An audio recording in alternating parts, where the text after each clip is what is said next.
বক্সে আপনারা সবাই আমার এই সোশ্যাল মিডিয়ার জার্নিটা শুনতে চেয়েছেন, তবে একটা কমন প্রশ্ন ছিল, আপু শ্বশুরবাড়ি থেকে আপনি কতটুকু সাপোর্ট পেয়েছেন? আমি না ইচ্ছা করে এই সোশ্যাল মিডিয়াতে আসতে চাই নাই, সময় আমাকে বাধ্য করেছে এইখানে কাজ করার। আপনারা যারা আমাকে প্রথম থেকে দেখে আসছেন তারা হয়তো আমার কিছু স্টোরি জানবেন। আমি যেহেতু একটা বেকার ছেলের হাত ধরেছি, আমার শখ পূরণ করার জন্য তার কোনো সামর্থ্যই ছিল না আমাকে কিছু কিনে দেবার। তার হাত খরচের টাকা বা নিজের চলার টাকা, আমাকে চালানোর টাকা তার বাবার কাছ থেকে নিয়ে চলতো। তবে এই টাকাটা আমার জন্য কখনোই সুখের ছিল না, এটা সব সময় আমার কাছে একটা বিষের মতো ছিল। বেকারত্বের সময় আমাদের জীবনে এরকম অনেক দিন গিয়েছে, আমরা ভাতের টেবিলে বসে দুজনাই কান্না করেছি, আল্লাহর কাছে চেয়েছিলাম আল্লাহ শুধুমাত্র একটা রুজির ব্যবস্থা করে দিও, আর কিচ্ছু চাই না। আচ্ছা বলেন তো, কোন মেয়ে বিয়ের পরদিন থেকে বেয়াদবি করা শুরু করে দেয়? খুঁজে দেখেন, এইরকম মেয়ে আপনারা একটাও পাবেন না। প্রথম দিন থেকেই তারা সহ্য করে, সহ্য করতে করতে যখন ধৈর্য ক্ষমতা পার হয়ে যায় তখনই তারা বেয়াদব হয়ে যায়। শুধুমাত্র এই টাকার জন্য জীবনে অনেক লাঞ্ছনার শিকার হয়েছি, আর সেখান থেকেই নিজের কাছে নিজে প্রতিজ্ঞা করেছি জীবনে একদিন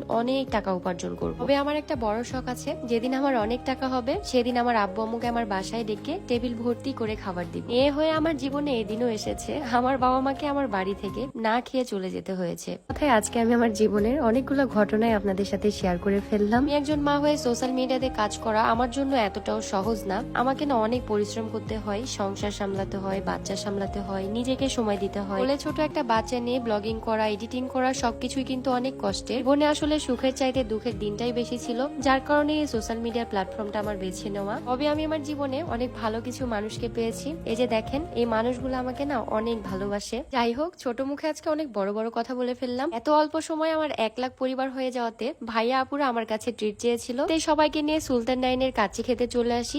আমার জন্য আপনারা অনেক অনেক দোয়া করে দিবেন, আর আপনাদের তো সাপোর্ট ভালোবাসা আমার সবসময় চাই। আজকের ভিডিওতে হয়তো বা আপনারা ঝিঝি পোকার আওয়াজ পেতে পারেন, যেহেতু গ্রামের বাড়িতে এসেছি এই জন্য অনেক ঝিঝি পোকার আওয়াজ এখানে। তো যাই হোক, সবাই ভালো থাকবেন, আল্লাহ হাফিজ।